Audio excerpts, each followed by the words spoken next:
Book.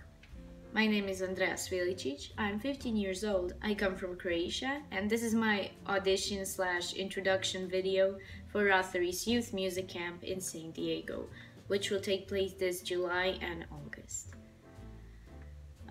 To even audition for something so great as this is such an honor, and therefore I would like to thank everyone who even gave me a chance to audition despite my age, which is 15, even though the age limit is 16. And I would just like to thank you very much, and I'm very grateful for this opportunity, and I will try not to mess it up. Music.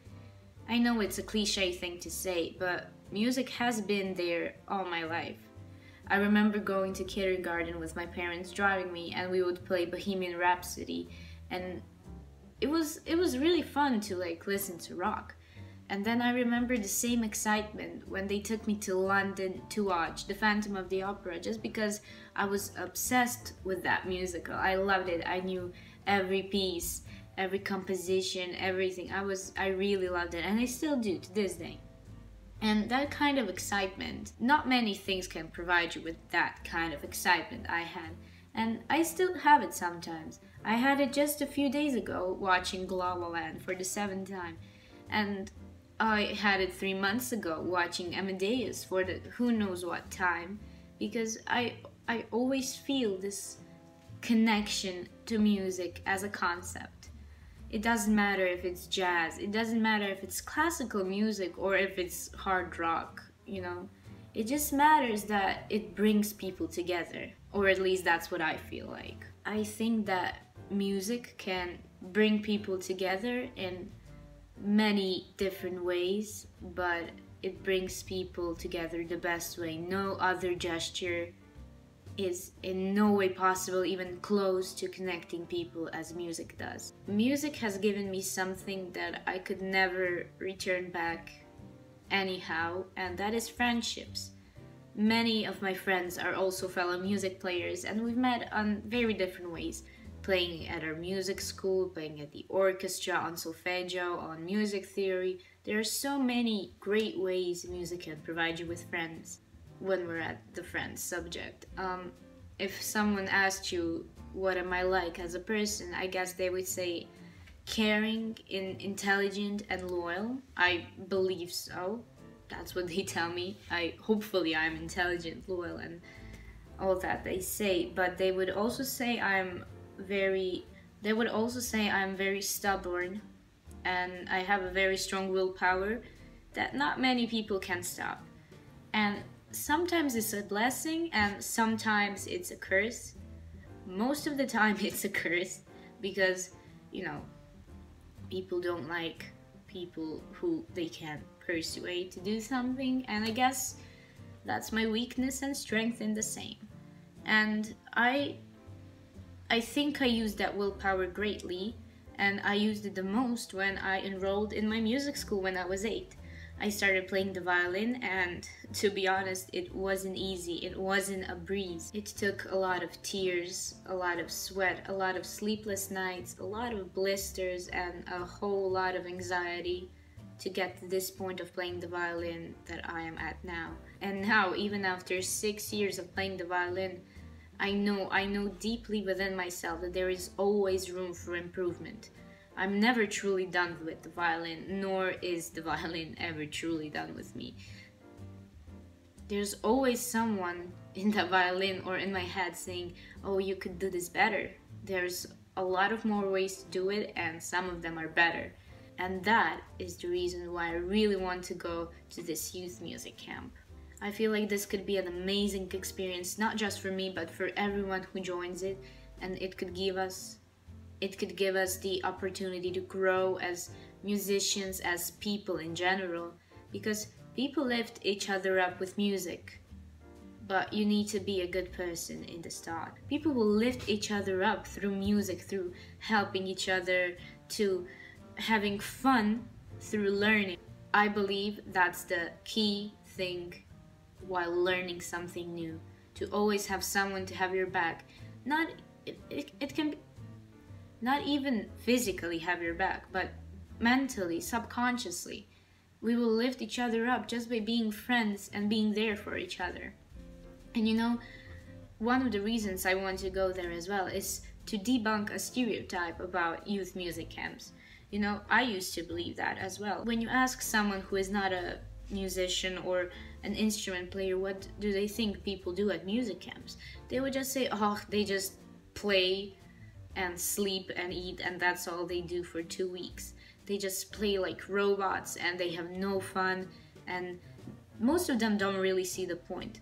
But oh, there is so much more than that, and that's one of the reasons I want to join. I want to be a part of something more, of something exciting, of something new, and something that's meaningful to me.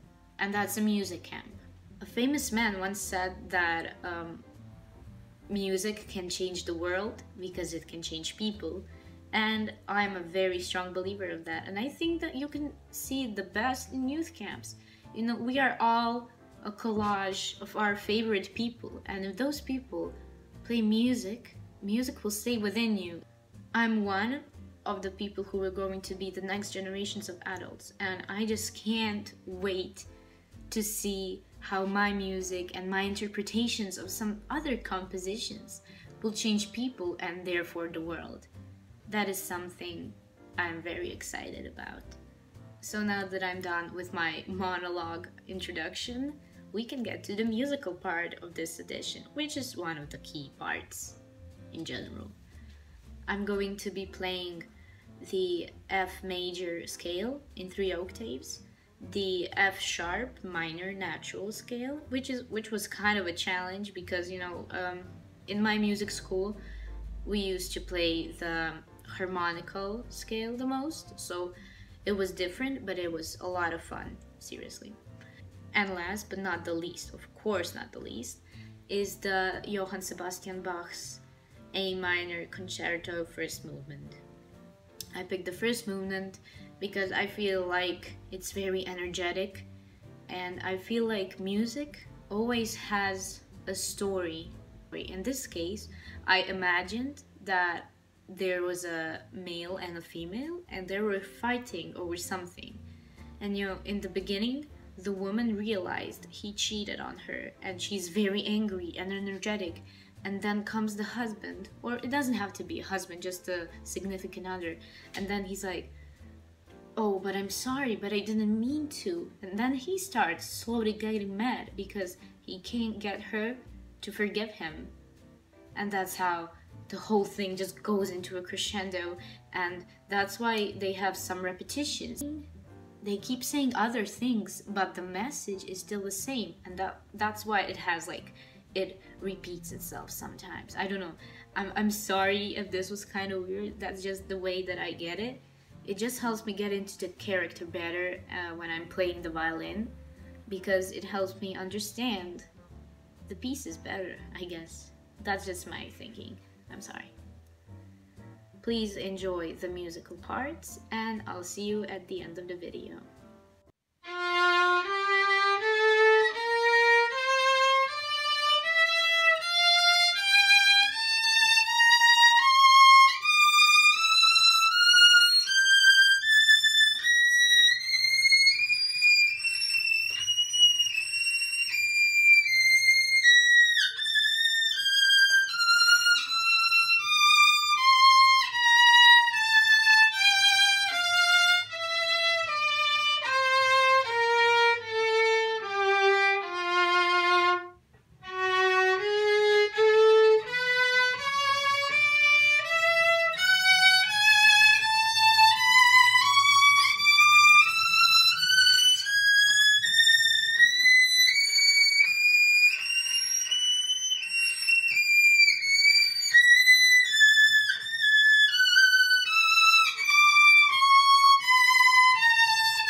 welcome back. I really hope you liked the first movement. I really hope you liked the scales. And I'm very thankful to even be considered as a candidate. And hopefully I've proven my love for music for you. Goodbye.